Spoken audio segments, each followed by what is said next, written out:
വയനാട് പാപ്പളശ്ശേരി വട്ടത്താനിയിൽ കാട്ടാന ഭീതി. ഇന്ന് രാവിലെയും പ്രദേശത്ത് കാട്ടാനകൾ ഇറങ്ങി. സുർജിത്ത് അയ്യപ്പത്ത് വയനാട്ടിൽ നിന്നും വിശദാംശങ്ങളുമായി ചേർന്നു. സുർജിത്ത്, എന്തൊക്കെയാണ് വിവരങ്ങൾ?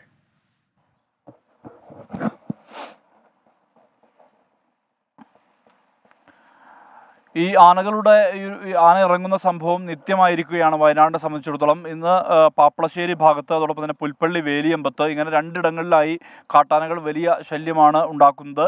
ഈ പാപ്പളശ്ശേരി വട്ടത്താനി എന്ന് പറയുന്ന പ്രദേശത്താണ് കാട്ടാന ഇന്ന് രാവിലെ 6:00 ഇറങ്ങിയത്. 2 ആനകൾ ഉണ്ടായിരുന്നു. ഇവ എത്തിയ ശേഷം മേഖലയിലെ തോട്ടം മേഖലയിൽ തമ്പടിച്ചു. അതിനുശേഷം അത് റോഡ് മുറിച്ച് കടന്ന് തിരിച്ച് വനമേഖലയിലേക്ക് കയറിപ്പോവുകയാണ്. അത് കഴിഞ്ഞ ദിവസം ഒരു മതിലിന് അപ്പുറത്ത് ആന വന്ന് നിൽക്കുന്ന ഒരു ദൃശ്യം പുറത്തു വന്നിരുന്നു. അതിന് തുടർച്ചയായാണ് ഇത്തരത്തിൽ നിരന്തരം ആനകൾ ഇറങ്ങുന്ന ഒരു സ്ഥിതിയാണ് ഉള്ളത്. അതുകൊണ്ട് തന്നെ വലിയ ഭീതി ആളുകളെ സംബന്ധിച്ചുണ്ട്. ഇവിടെ മാത്രമല്ല, പുൽപ്പള്ളി, വേലിയമ്പത്ത് ഈ തൊഴുത്തിൽ കെട്ടിയിരുന്ന മൂരിക്കിടാവിനെയാണ് കാട്ടാന കുത്തിയത്. വേലിയമ്പം കൊരഞ്ഞിവയൽ രാധാകൃഷ്ണന്റെ 3 വയസ്സുള്ള ഈ മുരിയെയാണ് കുത്തിയത്. ആനയുടെ കൊമ്പ് കയറി മൂരിക്കിടാവിന് ഗുരുതരമായ പരിക്കേറ്റിട്ടുണ്ട്. വനംവകുപ്പ് ഉദ്യോഗസ്ഥർ സ്ഥലത്തെത്തി. നാട്ടുകാർ പ്രതിഷേധിച്ചു.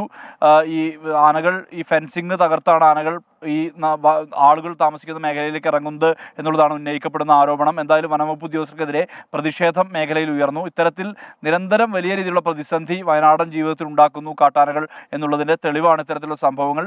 ഇതിന് പാപ്പളശ്ശേരിയിൽ മാത്രമല്ല, മറ്റ് പല പ്രദേശങ്ങളിലും ഇതുപോലെ തന്നെ, വേലിയമ്പത്ത് മാത്രമല്ല മറ്റ് പ്രദേശങ്ങളിലും സമാനമായ രീതിയിൽ തന്നെ ആനകൾ ഭീഷണി ഉയർത്തുന്ന ഒരു സാഹചര്യമുണ്ട്. വേണു. ശരി, സുർജിത്ത് അയ്യപ്പത്താണ് വയനാട്ടിൽ നിന്നും വിശദാംശങ്ങൾ നൽകിയത്.